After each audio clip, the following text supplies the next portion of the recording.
प्यारे बच्चों, नवांकुर के डिजी लेसन्स में आप सभी का स्वागत है।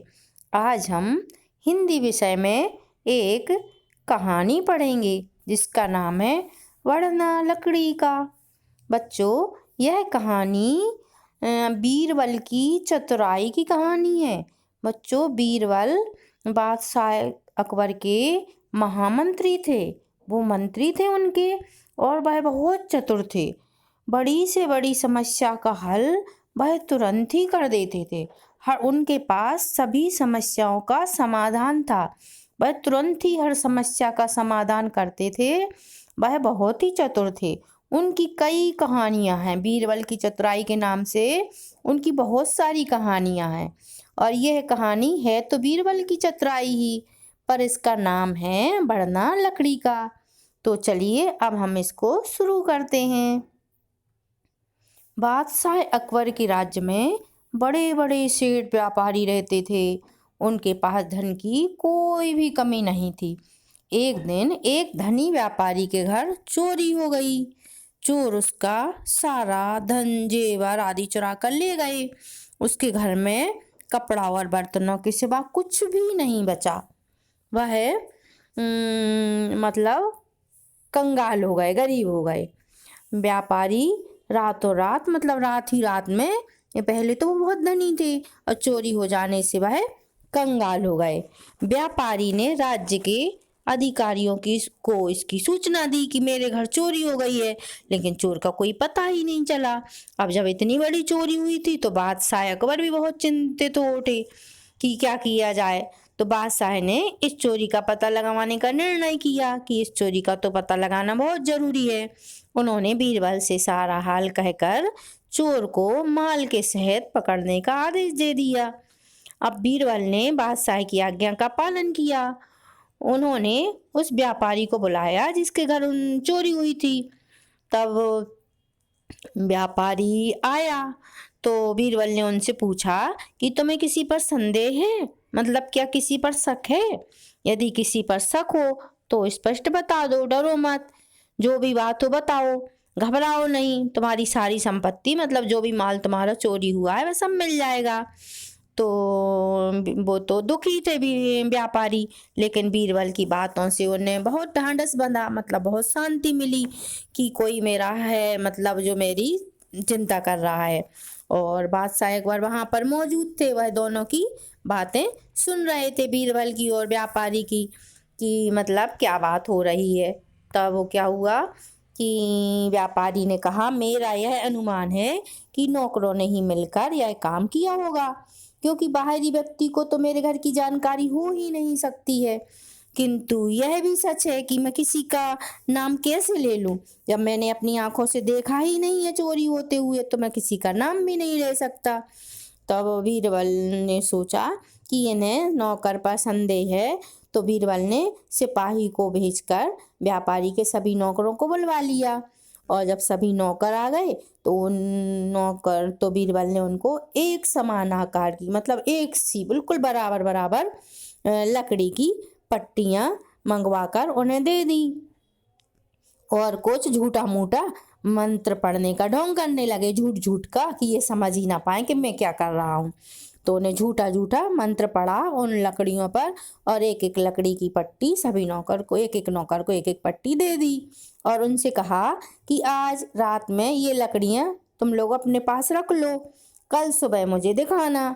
जो भी कोई चोर होगा उसकी, या जिसकी मदद से चोरी हुई होगी, उसकी लकड़ी आधा इंच बढ़ जाएगी। बच्चों, लकड़ी कभी बढ़ती है क्या? कि लकड़ी की पट्टी कभी बढ़ती है क्या? नहीं बढ़ती ना। लेकिन अब वो तो नौकर ठहरे, उन्होंने सोचा कि उन्होंने मंत्र पढ़ा है, कहीं हो सकता है लकड़ी बढ़ जाए।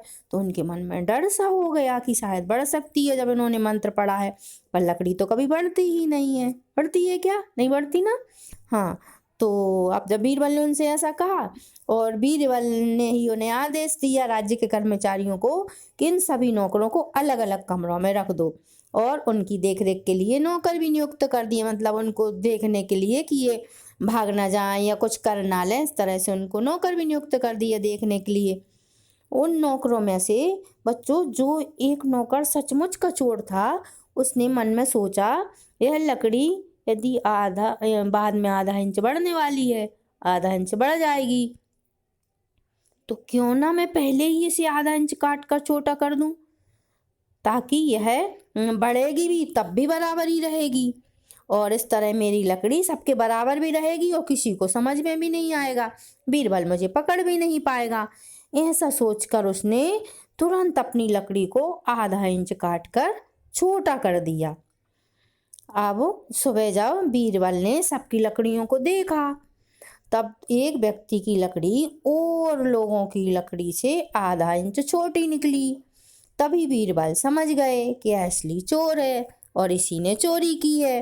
बीरबल ने एकांत में मतलब अकेले में जाकर उसे छोड़ देने का वादा किया और उससे सारी सच्चाई पूछ ली कि तुमने कैसे चोरी की, क्यों की, इस तरह की सारी सच्चाई उससे जान ली।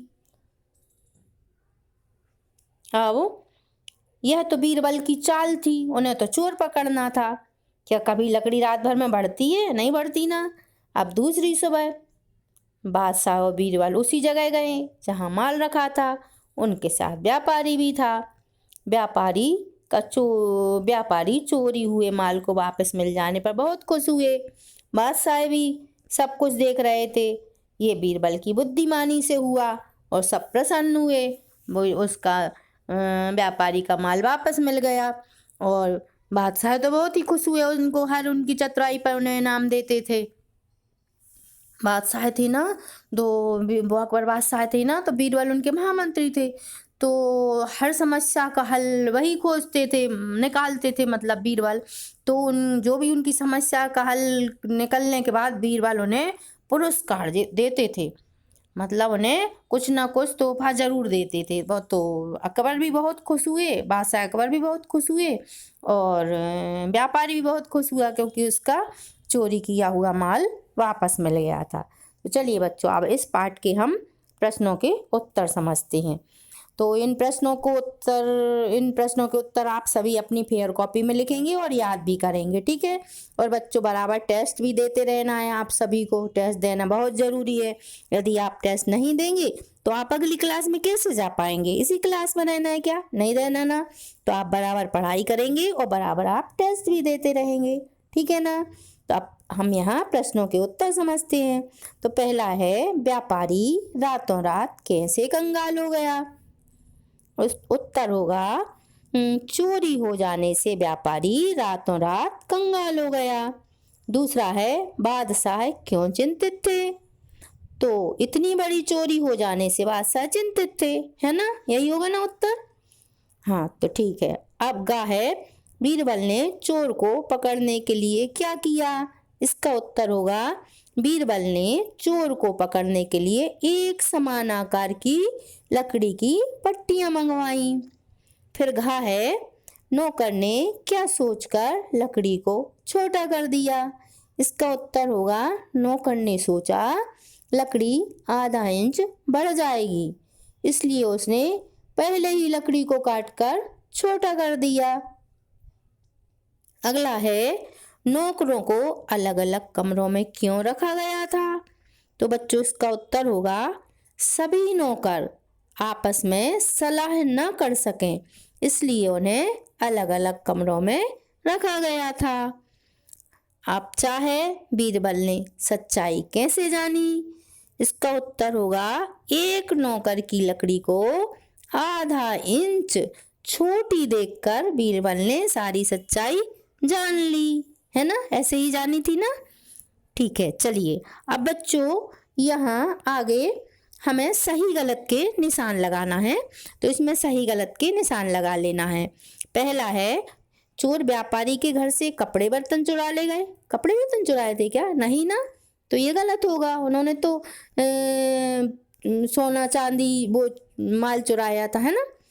अब खा होगा, बादशाह ने व्यापारी को चोर पकड़ने का आदेश दिया क्या? नहीं ना, तो ये भी गलत होगा। फिर है, बीरबल ने व्यापारी को भेजकर सभी नौकरों को बुलवाया, तो ये भी गलत है। बीरबल ने विभिन्न आकार की लकड़ी की पट्टियां दी, ये भी गलत है, क्योंकि एक समान पट्टियां दी थी। फिर अगला है, नौकर ने लकड़ी को आधा इंच काट कर छोटा कर दिया, ये सही है। नौकर ने लकड़ी काटी थी ना ऑरेंज, है ना, तो ये सही होगा। चलिए अब आगे बच्चों, यहाँ हमें दिए गए वाक्यांशों के लिए एक शब्द लिखना है, मतलब एक शब्द का उत्तर हुआ ये। जैसे व्यापार करने वाला क्या कहते हैं उन्हें? व्यापारी। आज्ञा पालन करने वाला आज्ञाकारी। जिसके पास कुछ ना हो, बताइए कौन होगा वो? गरीब होगा, है ना, तो इसमें गरीब। ढोंग करने वाला ढोंगी। सेवा करने वाला सेवक, है ना।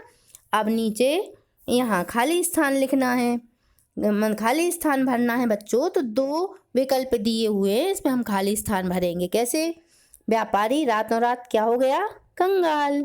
दूसरा, इतनी खाली स्थान चोरी से बादशाह चिंतित हो गए, तो क्या लिखेंगे इसमें? बड़ी। तीसरा है बीरबल ने व्यापारी से पूछा तुम्हें किस पर खाली स्थान है? विश्वास की संदेह? संदेह।